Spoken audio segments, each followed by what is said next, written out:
depressed, tired, headaches? Are you having mood swings, intense cravings, insomnia?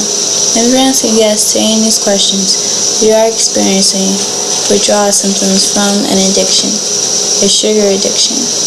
According to the United States Department of Agriculture, Americans consume 156 pounds of sugar per year per capita. 156 pounds. That's an entire person. Too much sugar in your system becomes toxic to your body.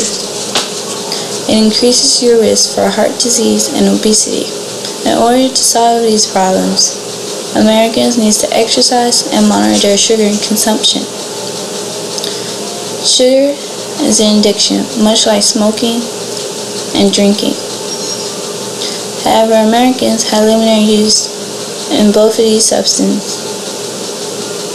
so that it is no longer such a problem.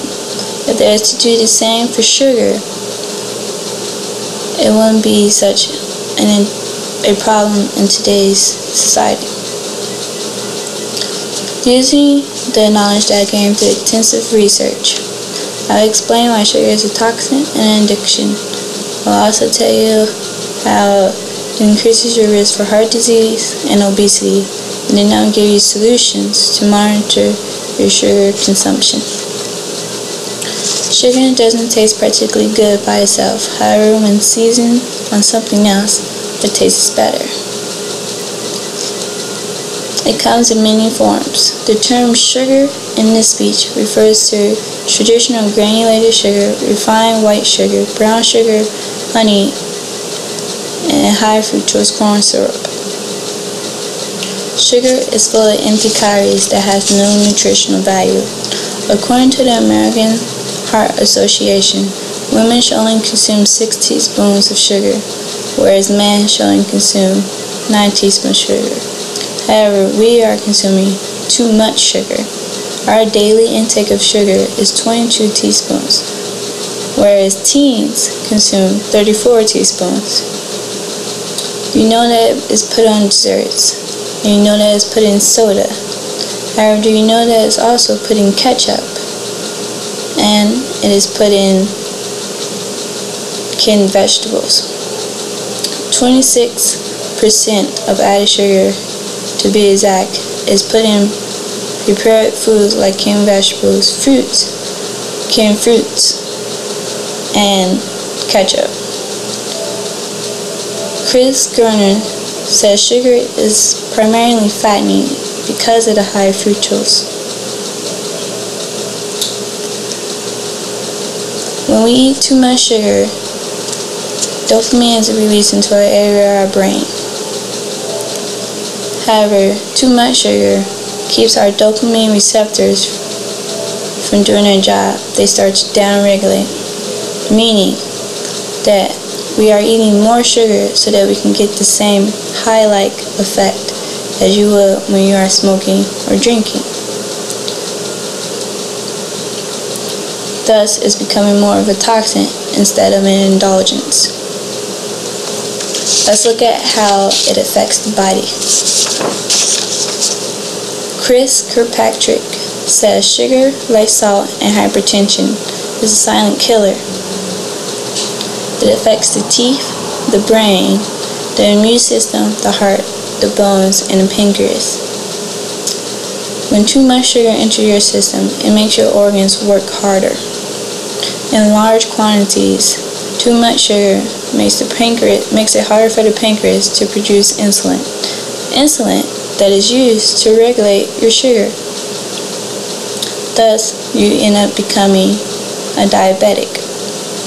There is a direct link between becoming a diabetic and having heart disease.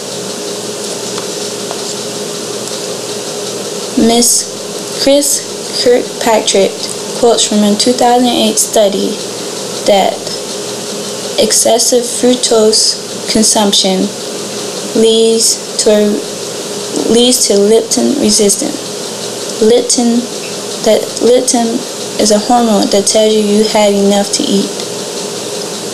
However, If you have too much sugar in your system, your leptin doesn't work anymore, or you doesn't notice.